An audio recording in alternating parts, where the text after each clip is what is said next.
Hi, I'm Ryan Harding, and you're asking right now, is it time to purchase a new home? And that's a great question. Is it time? And obviously that's a personal decision, right? I remember the time when we had our fourth child, and we were in a townhome, and he was in our closet, the master bedroom closet, and it was tight, obviously, and I didn't love having a kid in my closet because it made it a little bit hard to get up and there's a sleeping baby right there and it makes it hard, right? So at some point it's time to move. It's time to move to that next house, a little more space, or perhaps downsizing or whatever it is. There's a time when it's time to move. Okay, so let's talk about kind of the steps of that. When it's time to move, what should we do and stuff like that. So I'm going to share my screen so you can see this website that you're on. And so the first step, not to sound, focused on me, but talk with me. That's the first step. Okay.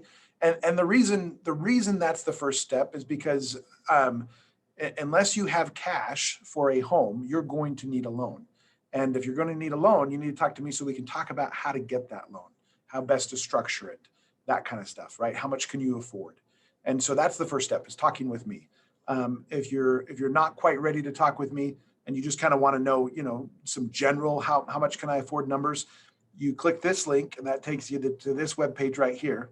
And it's actually kind of a neat calculator. It says, hey, so let's say I want to, buy a $350,000 house, on a 30-year fix. Let's say at a 3% rate. Let's say property taxes are about $1,200 a year. And let's say I have $1,000 in other debts like car loans, credit cards, stuff like that. Okay.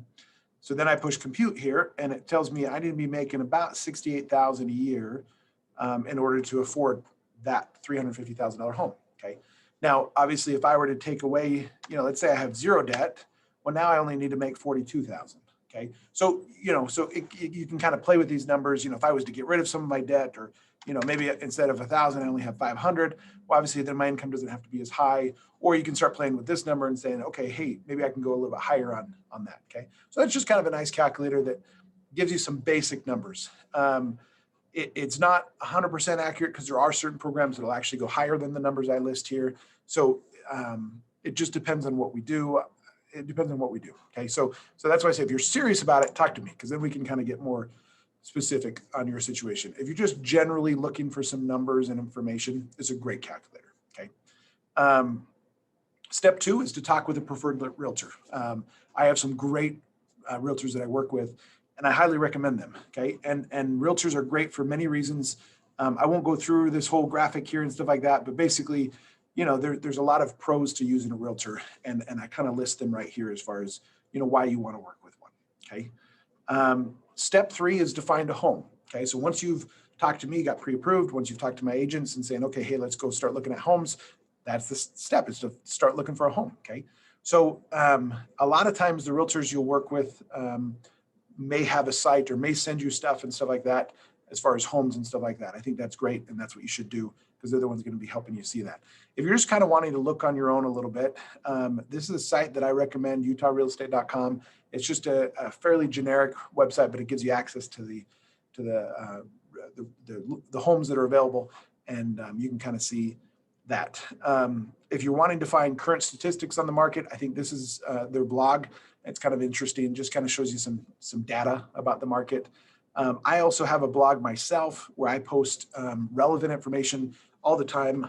I do get help with this, so it's not always me just typing things in, but it's good, relevant information that I hope you'll find useful, because it's again, timely. It's about the market, the current market. Okay.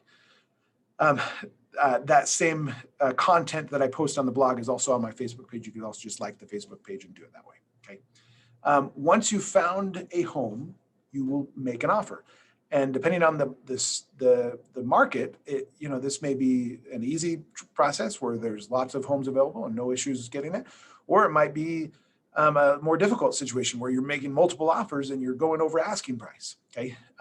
Whatever the situation is, I would again keep talking with your agent, getting that information there so that you can talk to each other and kind of figure out what's the best way to handle this. Okay.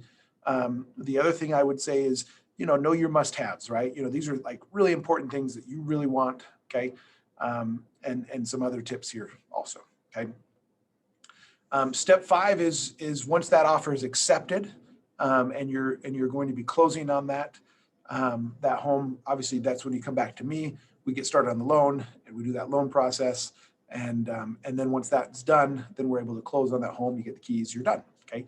I obviously that process is a lot of what I do, and so I've actually created several videos on that topic, on the loan process. You can go here to this link there, view all the different loan videos that talk about the process. Okay. So that's the 5 steps of, hey, if you want to purchase a home, here's some thoughts here. Okay. Hopefully this is helpful for you. If purchasing a home is not the next step and you're just wondering about some of these other things, obviously click one of these links below. That'll take you to another webpage where you can continue to learn more about what you should do now that you know some things about your home. Okay. Thank you.